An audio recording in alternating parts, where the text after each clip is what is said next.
I love the film. Parang gusto kong umuwi para yakapin ng mga kapatid ko, lalong-lalo na yung nanay ko. Talagang makaka-relate ka bawat isa sa mga characters sa magkakapatid eh. Lalo na kung malaki-laking pamilya kayo eh.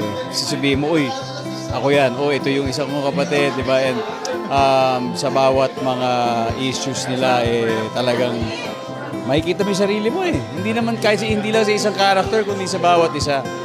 Tsaka grabe yung pagmamahal nila sa isa't isa. Kaya ganda. Parang isa-isa sa kanila eh. Hindi lang isang character. May bits and pieces of each character na meron siguro ako sa kanila. Parang ganoon din siguro sa iba. It's a family movie na parang kailangan natin talaga as Filipinos panoorin. Para relate talaga. So, thank you sa Star Cinema for creating such a beautiful family movie again. Meet, Greet, and Buy. Kaya pala ganun yung title. I love the film. Parang gusto kong umuwi.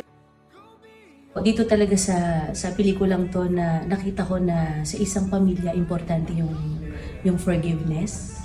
Iba-iba ng personality ang magkakapatid, may pasaway. So feeling ko si JK yung pasaway doon na nakakatawa lang. And pag nakikita niya na yung mga kuya niya ay talagang nagkakapikunan, nag-aaway, siya lang talaga yung laging gumigit na para medyo maging maayos yung mga kapatid niya.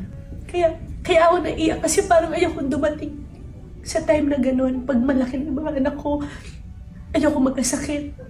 Ayokong alalahanin nila ako pagdating ng panahon. Kaya parang nung nakikita ko yung mga eksena kanina, parang sabi ko sana huwag dumating yung time na magkaroon ako ng ganyang sakit kasi hindi ko kakayanin pag nakita kong hindi kaya ng mga anak ko. Sa lahat ng mga anak, sa mga nanay, kailangan yung panoorin ng pelikulang ito kasi ang daming dito talaga sa pelikulang to. Alam mo, mixed yung feelings ko paglabas ko ng sinihan kasi lumabas ako ng sinihan ako umiiyak. Kaya di ba dapat i-interviewin na ako pagkatapos nung screening. Sabi ko hindi ko kaya sa showtime na lang kasi bumukas yung ilong, hindi pa ako tapos umiyak. Parang hindi siya ganun yung pelikula sa sobrang ganda niya at saka sa sobrang relatable na masasabi mong istorya mo din to, hindi mo siya mabibitawan agad. Ganun siya kaganda. Kaya grabe yung pag-congratulate ko kila Joshua, kila Piolo, kila Belle, sa buong cast. Ang gagaling nila, lalong-lalo na doon sa nanay ko. Ang daming eksena doon na ang tahimik lang pero ang dami-daming sinasabi at pinaparamdam sa iyo. Napakaganda ng pelikula. Hindi siya mabilis makalimutan. Bibit-bitin mo siya hanggang sa pag-uwi at yun yung pelikulang magpapamahal sa iyo lalo dun sa mga taong dapat mahal na mahal mo, lalong-lalo na yung mga magulang mo, nanay mo o tatay mo o pamilya mo. At alam mo, mixed yung before pagdaliligaw.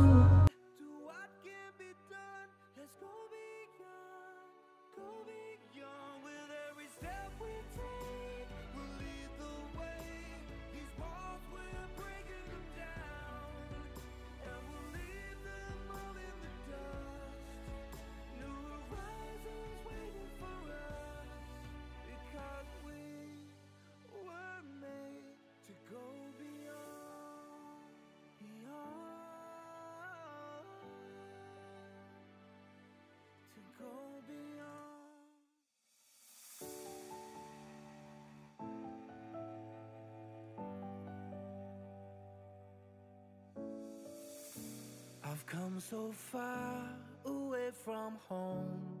There's no way I'm turning back now. My destination is unknown, so I'll keep pushing, never slow down.